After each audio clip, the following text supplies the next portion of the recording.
I just wanted to do a quick commentary video, well, quick for me anyway, about a particular video game that's come out recently that I believe is actually a flawed gem, or at least a game that, yes, it has many, many flaws, so many that people are sort of writing it off as a complete buggy mess that's unplayable, it's broken, shouldn't have been released in the state it was in. In the case of one critic, one of my favorites, saying that it should be recalled, fixed, and then re-released, refunding everybody's money who paid for it at the time of its release at this current moment. And that game is We Happy Few, which I'm sure a lot of you watching this or listening to this have heard about. Maybe even played a bit of it, or bought it, or at least watched a let's play of it, or at least took interest enough to find out what the game's all about before making a purchase, or just wanting to know what the story's all about. And the only reason I'm making this is just to comment on the fact that, again, a lot of people have written it off as just, like I said, a complete mess. Nobody should play it. It's a sorry excuse for a game. Developers Compulsion Games should have done a better job. Gearbox, who helped them finish the game financially and published it and what have you, are also responsible for the buggy mess that it's in, shouldn't have rushed it out, shouldn't try to capitalize on it, make money off it in a very immoral way, especially to all those people who kickstarted it and put money into it because they were generally interested in what the premise of the game was and what it was going to be, again, despite its many flaws. And all of that is perfectly valid. I'm not here to defend the game in terms of its flaws, absolutely not. I think everybody who said those things are right, and quite rightfully so. You should pay heed to that, and if you're one of those people who have yet to purchase the game, or are thinking about purchasing the game, or are interested in it but not sure about it, yeah, you should hold off buying it until either it's on sale, or hopefully the developers have patched it enough that it's at least playable and stable, particularly on the console versions. Even the PC version itself, sadly, is still very buggy and messy, even if you've got a high-end PC. But from what I've seen in terms of video footage of Let's Plays, one that I've been watching is Christopher Odd's Let's Play of We Happy Few, the finished version, that is. Um, you know, Again, you should wait till it's on sale, wait till hopefully the developers have fixed the patches before delving into it yourself, or do what I've done because I don't have any hardware that can actually play the game properly. Not because I have any hardware in question, it's just my PC is very old and I don't have a PlayStation 4 or Xbox One to hand. Yeah, just wait until it's fixed or patched up. If it is, I mean, if it isn't, don't spend your money on it. It's. I'm not here to say, yeah, go buy it anyway. Ignore all those criticisms. Don't. What I did want to talk about very briefly is the story behind the game, and what I think is actually a very, very pertinent and very interesting and very poignant story about society as a whole, or at least society's potential outcome in terms of where it's going at the moment. If you're not sure about the game, it's set in an alternative timeline whereby after World War II, England or Britain didn't get the help from the United States of America in terms of trying to fight off the Germans during World War II, and therefore Germans were able to occupy, or Nazis, I suppose, were able to occupy England and do their things. And in the narrative of the story, it turns out that something very bad happened, whereby the Germans eventually left Britain alone and left it to its own devices in exchange for something that was, well, considered very, very, very bad. I won't spoil it for you here. I'm sure you're aware of the story anyway, but if you're not, I'm going to leave it blank. Just go and look it up on Wikipedia or Wiki page, watch a Let's Play of it by the game itself, whichever you prefer to do, obviously within mind of the mess of the game in terms of its technical structure and, of course, your money. But yeah, it's set in this timeline, and basically the whole game is played from three protagonists. The first protagonist is the main protagonist, and that's the story you follow the most. The other two protagonists are sort of side protagonists that are very important to the game, but have side stories of their own, which are pertinent to the world that you're in. And yeah, I've been watching this Let's Play Christopher Odd, and then I got very impatient. Sadly, I succumbed to the completion principle. I wanted to know how the story was finished, so I jumped ahead and found out about it. And again, after I found out how the game ends, again, I just thought that actually, yeah, this game is well worth taking an interest in and well worth gleaning from in terms of how to do a very immersive and very sad, sorrowful, depressing, but also very pertinent and sort of intelligent narrative that people should learn from. People should delve into it, understand it, read from it, whatever, and then take stuff away from it.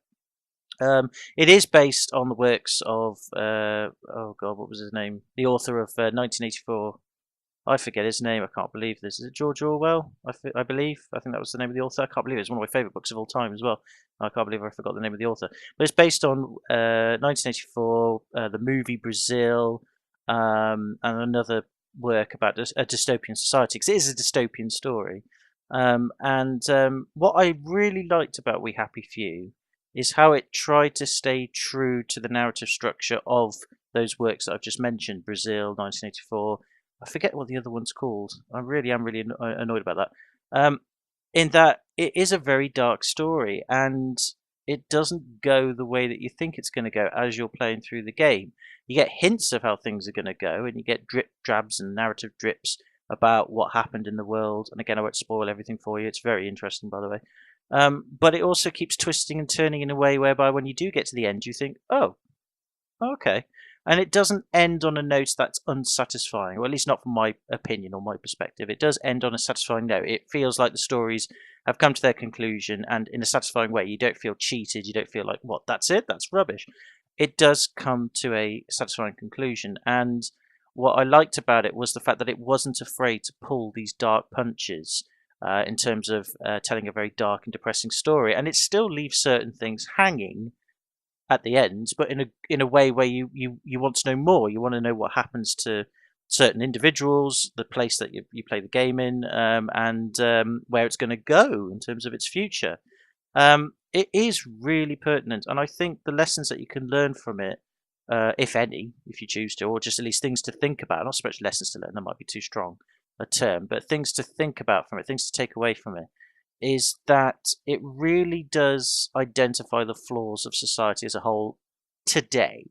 Not that it's trying to say that society's bad or evil, you're all rubbish, you're all pathetic, and you should be doing this. No, it doesn't do that. It doesn't try and lecture you in how we're failing as a species, we're failing as the human race, and if we carry on the way they're going, that this could be a potential outcome. Okay, it's still based on an alternative timeline. We don't exist in the timeline that it's in, because it's alternative, it's fictional. But what happens in the game could happen later on in life. Something similar could happen. Certain mistakes, or mistakes that were made in the game by the society within the game, were made, could happen in real life if they haven't already to some small scale, and ultimately cause quite a depressing dystopian future for us. And I liked it in that it just made me sort of very mindful about where we are today, and how, again, you shouldn't walk away from the game and think, oh, well, that's just depressing, that's an alternative, that's not happening now. No, it can. And in some places, like I said, again, it is. Again, to a very small scale, mind you. And it's quite frightening. It's quite frightening, at least, again, from my perspective. It's quite frightening, and it's quite depressing in a way. It kind of leaves you a little bit hopeless, I suppose. And a little bit sorrowful, and a little bit like, oh, well, that's it then. Is that it? But again, it's not bashing you on the head and saying, yeah, that is it. You suck, you failed, you're just going to have to live with those consequences. You can do things to get things back on track again, or you could learn from mistakes and try and rebuild and create something better, or at least move on from it and try and restore things and just say, yeah, that is a dark past, but it is what it is. That doesn't mean it has to dictate everything we do in the future. We will have to forever acknowledge it and live with it, but not to the capacity that we have to resign ourselves to it, if you know what I mean. It's always the reason why I like it so much is because, again, when I read 1984, I took a lot from it. That book really did open my eyes a bit about how the world is potentially going in. And again, it's fictional. It's only a possible outcome, if at all probable. I think it is probable. I'm not saying definitely, just probable if we're not careful. But there's a lot of things in it that you take away from it where you're not necessarily thinking, oh, that's it, that's the end.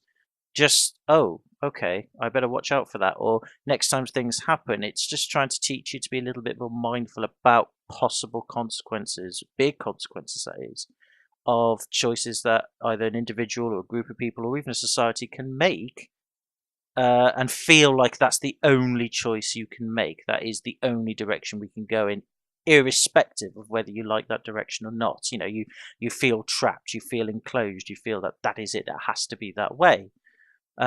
instead of actually keeping yourself mindful and saying, no, of course it doesn't. You can do this instead. It may end badly, but then again, would you rather you did something that might actually come out with something more positive and at least show that you're standing up for your morals, standing up for your values, standing up for what you believe in, irrespective of the dangers that could bring towards you? Would you rather stand up and fight that and take those risks, and perhaps discovering that actually all was not as bad as it seems, or all was not what it seems, in that, they were just doing this, oh, they were faking it, oh, they were lying, oh, well, in that case, then let's go, guns blazing, you know.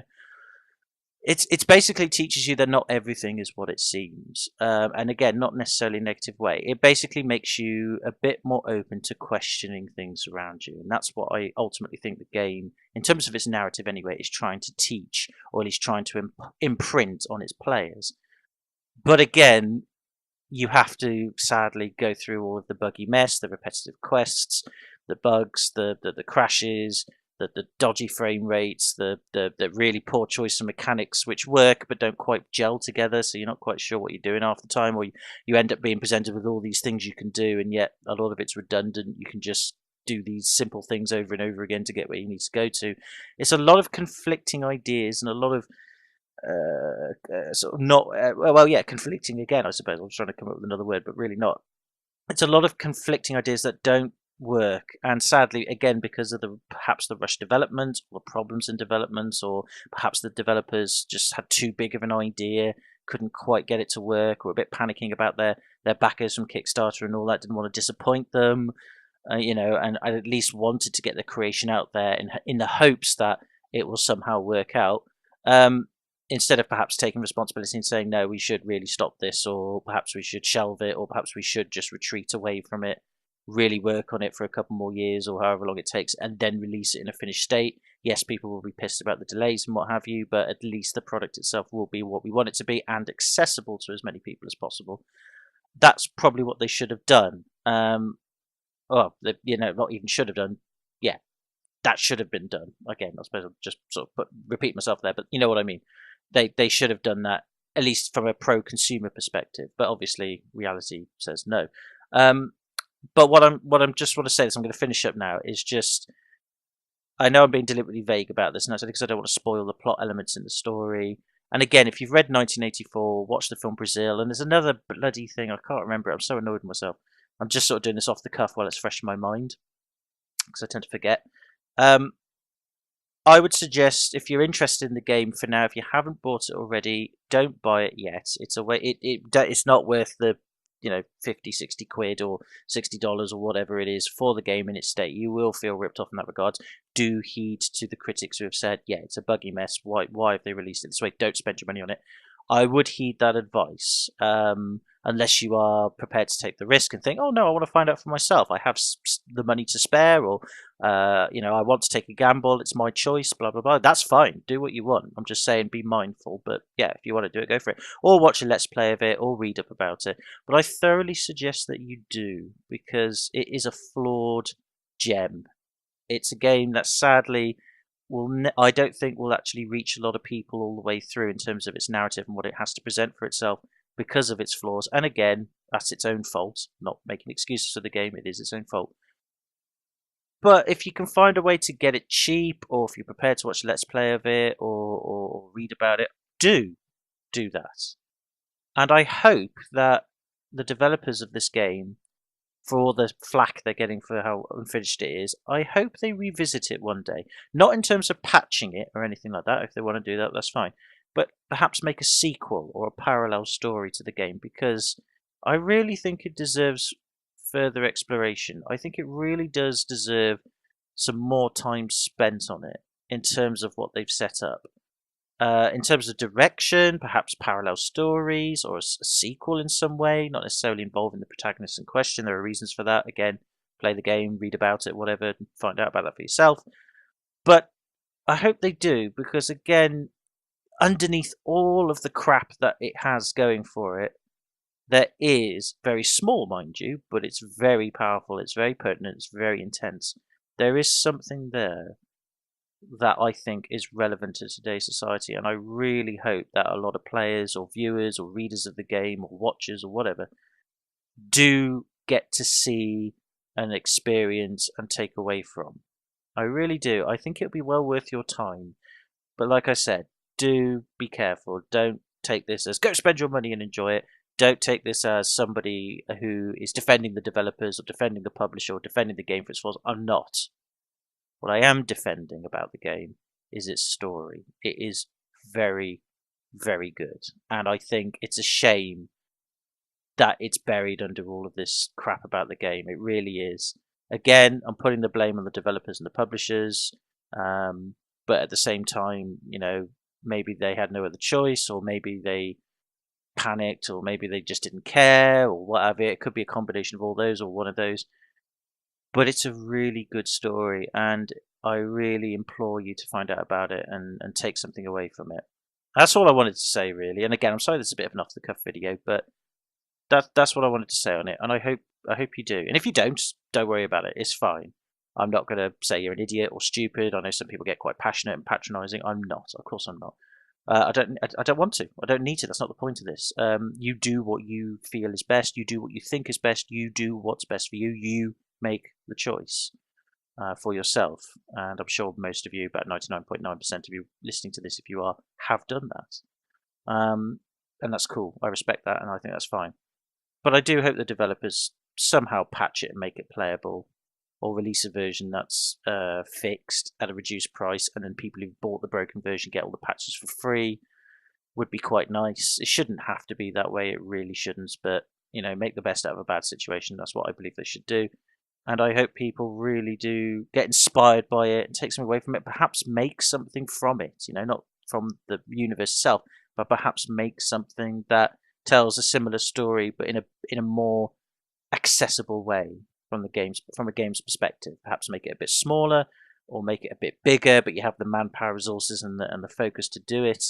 I personally think this game would have worked well if Rockstar were doing it, because I think, in my opinion, that this game, for what it was trying to be, you need a developer like Rockstar to really take this to the levels it should have been at. And Rockstar have a team, well, a massive team. I know it varies in number depending on what game they're on, and they've got multiple studios, and they're under the banner of Take-Two and all that. But I think a developer like Rockstar would have been the right choice to make a game of this caliber that everyone would have enjoyed and taken something away from it. That's how I felt that it should have gone in.